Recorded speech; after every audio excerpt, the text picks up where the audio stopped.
Hey there again, tiktakers! In today's video, we'll be talking about a disorder suffered by many people around the world, including the singer Billie Eilish.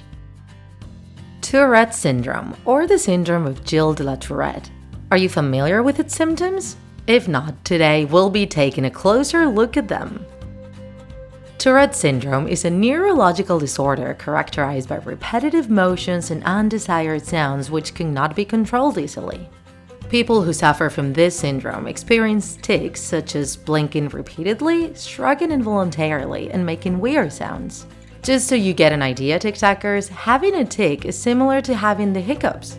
It's something that you don't do consciously and which you cannot control. There are two types of tics: motor tics and vocal tics.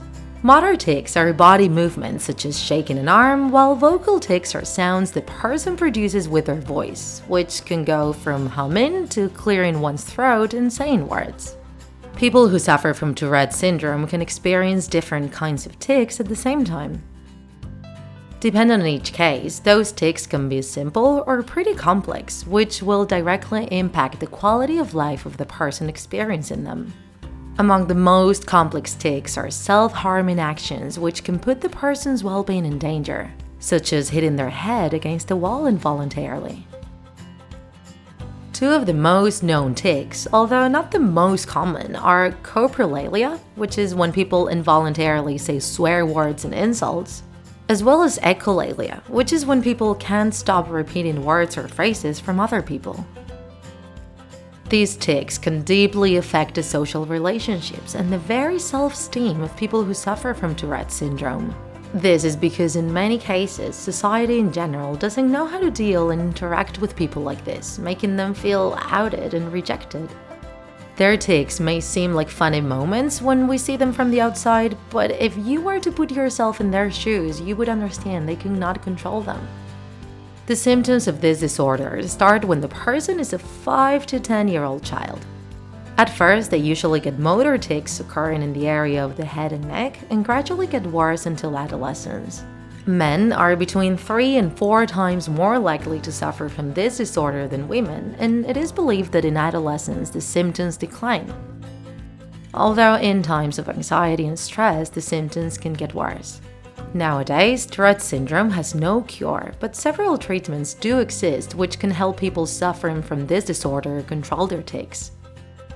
Many patients just experience mild tics which don't hinder their daily activities, and so they don't need treatment. However, there are some people who do, and in that case, they receive a combination of medicines with therapies which help them develop self-control. Frequently, people who suffer from Tourette syndrome also suffer from ADHD and OCD. This doesn't always happen, but it does happen often. Thus, it is important for doctors to diagnose all patients with Tourette syndrome correctly in order to provide for them all the proper help and solutions they need. Tourette syndrome received its name after the important role the French neurologist Gilles de la Tourette played studying and diagnosing this disorder.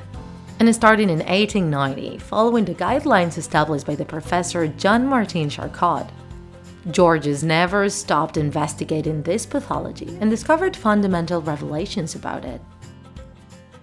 For now, we don't know the exact causes which produce this syndrome, although experts believe it is produced by changes in the brain and issues with how the nerve cells communicate with each other.